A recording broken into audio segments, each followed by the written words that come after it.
Hi, it's Sheep Blaster, and today I'm reviewing Thoughts and Tangents by Shane Keenan.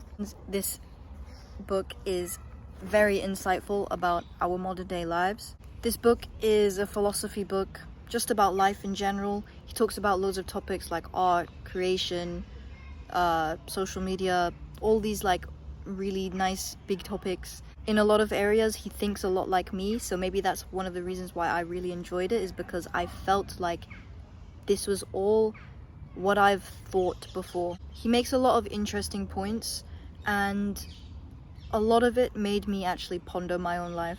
It's also well written, so there's no fluff, and he doesn't try to sound smart.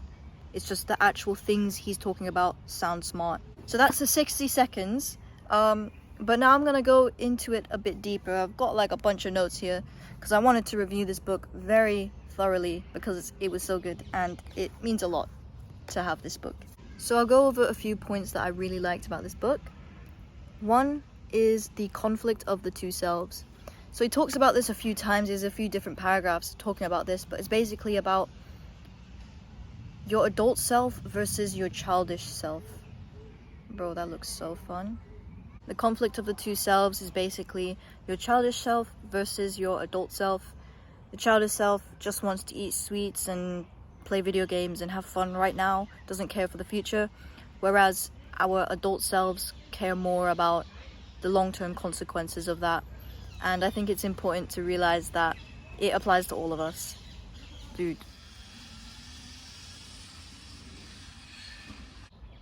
Another thing is the way that he critiques society. Anyone can complain about everything, anything, but the way he does it, he doesn't even complain. He actually thinks about why the things are the way they are and what can we actually do to solve it. Another point I liked is creation. He talks a lot about why man must create versus consume, so produce instead of consume, which is something I've been doing for a while, but it wasn't until that I read this book did I realize that that was what I was doing, was that I was cutting out consuming and I was trying to produce instead. That's what this YouTube channel is about. It's also interesting that he talks a lot about like art, music, poetry, like the need to create and leave behind things that will make us be remembered. Okay, maybe one of my favorite points is his points on education and the majority thinking and social media groupthink. All of this is basically what I'm all about. I'm not pro sheep, I'm anti sheep, I'm blaster sheep, sheep blaster, beep slaster. That's me, yeah. And this like excites me that he thinks this way. Like, I mean, it makes sense that we all don't want to think like the majority, because the majority isn't always right. In fact, most of the time it's quite dangerous to think in the majority. Not only that, but the education system is not built to create individual thinkers, it's more to just create good workers. Another thing he talks about is control and what we can actually do to control factors of our lives and how to deal with stress and to create control over the things that you can control. For example, you can't control when you die, but you can control what you eat that will make you die quicker. So you can control, okay, if I don't eat junk food, then I'll live longer, I'll live a better life, that kind of thing. Now I'm going to read you a paragraph called Shame. One of the most powerful tools one can have over another person is that of shame. It can control a person without ever having to resort to violence and can sway both one's opinions and actions. Shame is used for a parent to control their child. It is used for a partner to rein in a lover and, even, a culture to keep a tight leash on its citizen. Without violence, shame is used. It is used for politics. It is used for religion, marriages, and culture.